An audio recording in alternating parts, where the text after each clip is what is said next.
Welcome back to Love, Hope, and Faith. And today we're talking about such an important subject. If you were here for the beginning of the show, I have with me today the home for teens called Koinonia. It's headquartered in Loomis.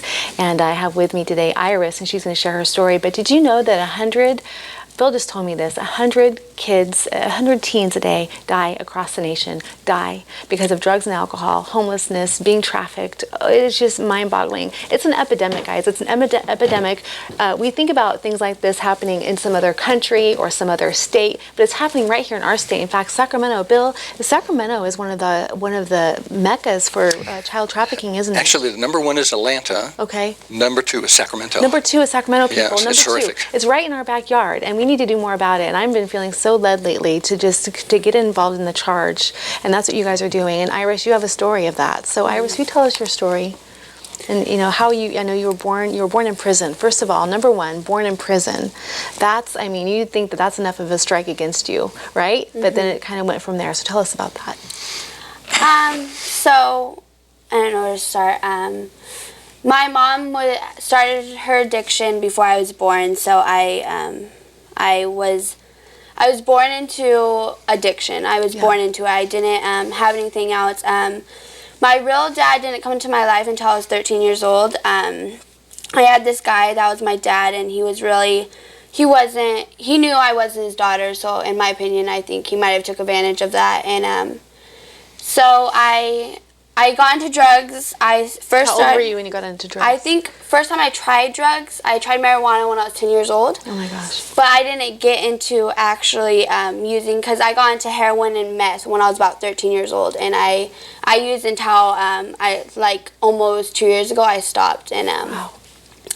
I got put on probation when I was about, I want to say almost 13. I think I was 12 years old. And I had a really rough start. I didn't have any support. I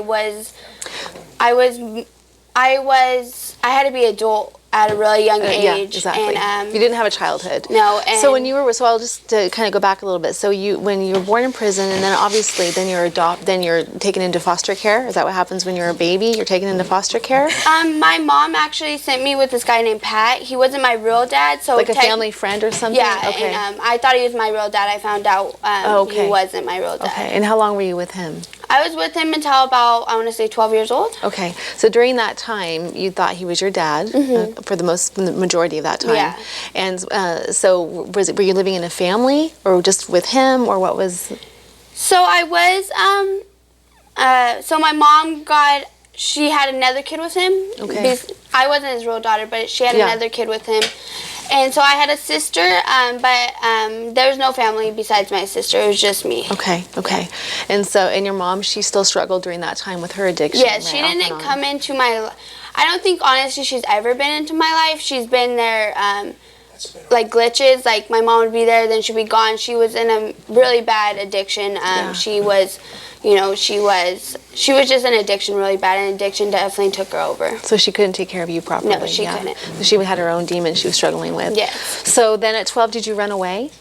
Yes, I ran away because I felt like I didn't belong. I felt different. I ran away. I got put on probation because they thought I was just a bad kid, but they never looked at my family, what's going on behind the scenes, the domestic violence and the stuff I had to go through. They never looked at that, so they just put me on probation. And that's and not to stop you, because I want you to keep going, but I just think that's so important, because a lot of times we look at troubled teens, kids that have attitudes, and they're dropping out of school and all those things, and they're hard to deal with, and we just see the behavior, and we're not looking into the root cause of the behavior, which is pain and hurt and abuse and all those things. I mean, kids don't just act like that for no reason, right? Definitely. I mean, so you were hurting inside. Yeah. Yeah, and so whenever I was about like 14, I had to survive. I was on the streets. I didn't, and I know now my body is the temple of God. Yes. But then I thought my body, I don't really want to go into detail, but was a way to get food, a way to get shelter, and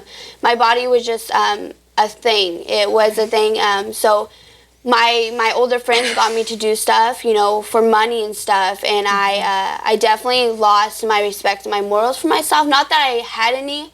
I didn't grow up with a good mom that said, you know, you're worth this, you're worth that. I didn't really have a dad that could tell me that, you know, he was, you know, he had his own issues, and, you know, I was just there because I had to be there. He didn't, you know, he didn't really honestly want me there. Right. And, I got into like... So you were taken advantage of by the people, older people in your life at that point. It wasn't until I got my real dad in my life that I feel priceless, I'm pure. Even though I do make mistakes, I feel like God has renewed my body. I am new. Amen. And I could, you know, I'm going to save my body and who I am for, you know, for God, you know. Amen. So Iris, tell me how you found Koinonia. So I actually got court-ordered here. You know, they put me in foster care. I was in foster care for about 6 months. I ran away. I didn't know who I was, and they always said, you know, you need to go somewhere. And I got really bad into drugs. Drugs made me happy. There's a saying I really like to say, like, drugs gave me wings, but took away the sky. Okay. So you know, they so gave a way me, to escape the reality. Yeah, but I was closed in. Like, I had wings, but I couldn't fly. That's right. Kind of thing. And that's interesting. They just took everything. They took my pain away for that, you know, time I used. So I got really heavily into heroin and meth. Wow. And about 14, I got arrested. I think December. And my birthday was March, so I was 14 years old when I got arrested this time. And I had my 15th birthday in there, and I had my 16th birthday in Homes for Teens. What a blessing that you got arrested. Yes. It turned out to be a blessing, right? God allows things like that to save us sometimes. I mean, a lot of times. Yeah. Yeah, and it might sound crazy, but I was happy in a way because I had somewhere to sleep. Even though it was, you know, 4 walls, you know, bricks, you know, and a tray of food. It was more of, I have somewhere to sleep, and you know, that I didn't have to worry about safe surviving. In a sense. Yes. Yeah, exactly. And so I came to Koinonia April 1st of 2014, and at first I didn't want to be here. It's court ordered, you know. We all come here because we have addiction, or, you know, it's really based on addiction. And I see people run from this program, and then, you know, there was a resident when I first got here. He died. You know, he had a money addiction. So they surfaced all that, and when my probationist sent me here, I was so mad. I was angry. I wanted to leave. You know, I wanted to run. Because you were at that point, you were in your addiction, right? Yes. So how long had it been when you got into the program that you had not had drugs then?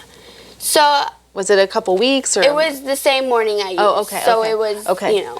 Okay, so I was just thinking about the withdrawals that you started to go through, and yes, it was. It took but there's 24-hour therapy. It's, you know, right. So I'll get you through that. Like, they have so many resources here.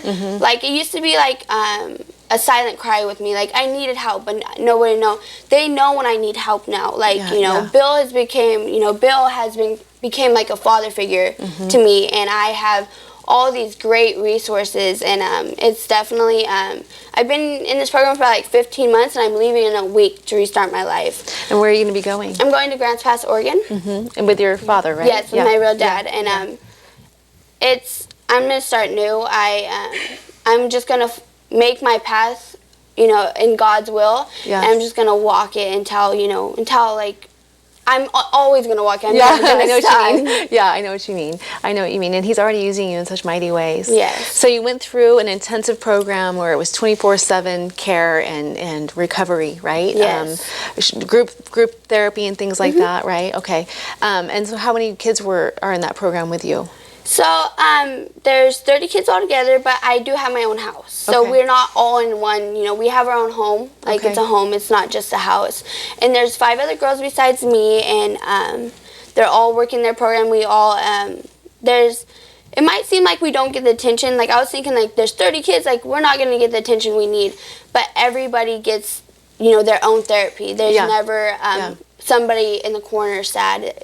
Everything gets brought to light, and we work on it together as a family. How long did it take you to kind of surrender to the program? I mean, because you said you were angry when you first went in. I want to say like 9 months. It wasn't easy. It Wow, was, 9 months. Okay. So you kind of fought it that whole time? yeah, and once they told me I had a place there, like now, like I'm a seasoned resident, we call, you know, I've been there for a while, and now I give back to the program. Right. Because the program serving, is, yeah. we don't just stay there and leave. We stay there on our attitude. Like, if I didn't, you know, heal or anything, and I'm running a fake program, I'm gonna stay there longer. Yeah. Like, they don't just kick you out. Like, Yeah. they could keep you there for as long as they need. You know, it's not a program that, you know, they get in, they need to push this recovery on you, and then they let you go. Yeah. They actually had to watch me earn my recovery, and it's not hard because they know. Like, Yeah. you know, Bill knows when I'm trying to avoid him because I'm doing something bad. Yeah. He, you know, and he confronts me on it. He says, That's good. you know, Accountability. Yes, they definitely hold us accountable. Yeah, that's so important. That's so important. Those are, being held accountable, I think, is, I mean, in our society, in our culture, there's a lot of entitlement issues, especially with the youth, you know? And so to learn at your age about being accountable for your own actions, it's huge. It's going to help you in your life, your whole life. Yeah. Yeah. Exactly. We have about a minute left, and then we'll come back and hear more of your story. But just what a blessing to hear. I'm just hearing through your story about the relationships. It really is about the relationship, just like I said in the beginning of the show, the relationship with Jesus and the relationship with each other, because you know that you can count on them. And, and you probably have a sisterhood with the other girls that are in the program, and you guys can encourage each other. And then when you see another woman come in, a young woman that comes in, and she's angry, and we're like, you know, is fighting it like you did, you can help her, right? And speak into that. Yeah. We definitely help everybody. We're a family. Yeah, absolutely. I bet you're going to miss it. Yes, I'm going to miss the girls a lot. And you're leaving next week? On Wednesday. Do you still stay in contact with these kids after they leave your program? A lot of them, yeah. they choose, you know. One of the nice things about Facebook and that kind of thing is they stay connected. But Iris will have a number of past residents come to her graduation and celebrate with her. It'll be great. Yeah. So you guys you're going to have a graduation ceremony? Full on. There'll be 100 people all there for Iris. Awesome. In Loomis? Yes. Maybe I should come. Absolutely. I'm inviting myself. Wednesday night, 7 o'clock. Yeah, that would be wonderful. Well, it would be fun to see. Oh, that'd be wonderful. To experience that and get to see the other kids as well. Yeah, I'd love to see the other kids. And okay, I'm getting the sign here. So we're going to take a quick break. We'll be right back in 3 minutes. Please come back.